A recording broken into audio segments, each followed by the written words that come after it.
Learn, buddy. Hope you're staying well. I thought of discussing the poem To the Nile by John Keats. The poet. Keats was born on 1795 in London. His childhood was a tough one after his father's death. They were adopted by their grandparents. Then his mother's death made him develop a special awe for reading, including thrillers. With his mother's death by tuberculosis, Keats decided to be a doctor, but he gave up that and started on poetry. Keats' poems are more towards nature, and we find beautiful descriptions of the admiration and love towards nature.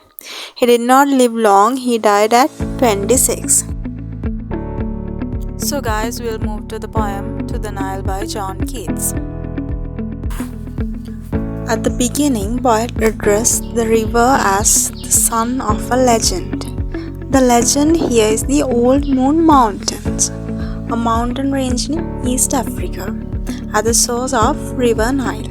When you see a long river, what comes to your mind? Curiosity, right? So likewise, ancient Greek geographers also had this curiosity. So they were finding the origin of fountains of Nile. After a number of expeditions, a merchant, he reported Nile was originated from a massive mountain range and into a series of large lakes. Natives named it as Mountains of the Moon, mostly because it was snow-capped. The first line is associated with myth and legend, son of the Old Moon Mountains. Nile is personified as son of God or nature. Sun may be the strength is indicated. Chief of the pyramid and crocodile. Then Nile is brought out like a chief, like God ki puta, then palakya, and pyramids, man-made things, crocodiles, things of nature. This showcases Nile is the ruler over animate and inanimate things. Pyramids resemble history. Both features are associated with its landscape. Maybe Keats praised Nile because of its might and impact on nature. Like the shares of Nile on earth, assets. And this can be taken as Nile rules and dominates over everything. We call thee fruitful, and that very while a desert fills our sings inward span. Nurse of swart nation since the world began. Art thou so fruitful, or dost thou beguile such men to honor thee, who won with toil, rest for a space twixt Cairo and Deccan, as the son of a god? Now he is being a bit deviated by his idea. There's a bit of twisting idea. So it's quite paradoxical. What's good in you වගේ එකක් තමයි මෙයා අහන්නේ මෙතන. We call you so fruitful. අපි ඔයාට ගොඩක් සාර්ථක කෙනෙක් එහෙම නැත්නම් ඵලදායී දෙයක් කියලා කතා කරනවා. ඒත් අපිට පේන්නේ ඔයාගේ වටේ deserts. එතකොට ඒක ඵලදායී වෙන්න පුළුවන්ද? වගේ theoretical question එකක් තමයි අහන්නේ.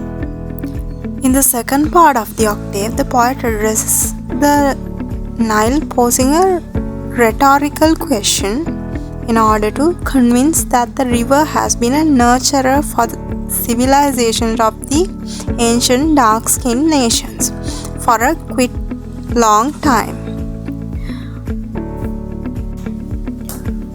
Being the longest river, you've served people, the black Africans, but still there's no yield obtained. Black Africans earned their bread because of you. They have the longest river, but they are still a bit backward. You can also consider it as a wonder of nature. Nile කියන්නේ දිගම ගඟ. ඒක වටේ civilization එක desert එක. ඒක හරිනම් ඒක වෙන්න ඕනේ fertile land එකන්නේ. ඒ වුණාට මේක desert එකක් තමයි තියෙන්නේ. ඒ වගේ තමයි nature එකේ wonders. ඔයාලා long answers ලියද්දී ඔය වගේ thought එකක් වැදගත් වෙයි.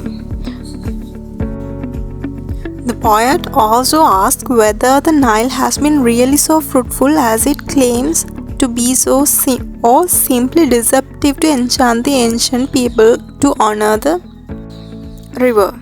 Dost was a place of rest and repose for the people who labored and exhausted under the scorching sun and traveled thousands of miles in the desert.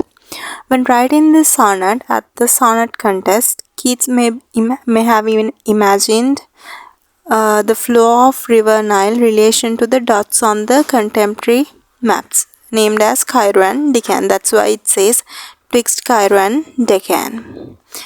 So the octave overall gives a historical, mythical and holy vision about the Nile through deification, personification, imagery, rhetorical questions, exaggeration, legendary and historical illusions. Oh, my dark fancies, they surely do. 'Tis ignorance that makes a barren waste of all beyond itself, though Dost bedew green rushes like our rivers, and Dost taste the pleasant sunrise, green isles has thou too, and to the sea as happily dost haste. So here in the Sestet, the poet brings out a true image of the Nile. So therefore it is more realistic than hyperbolic. Keats points out that the fantastic interpretations of the Nile are surely mistaken. He affirms that it is ignorance to create a desert around the river itself. The poet addresses the Nile, asserting that it is also like the other rivers of England that bathe green rushes in dew-like moisture. The poet adds a romantic expression employing a gustative image.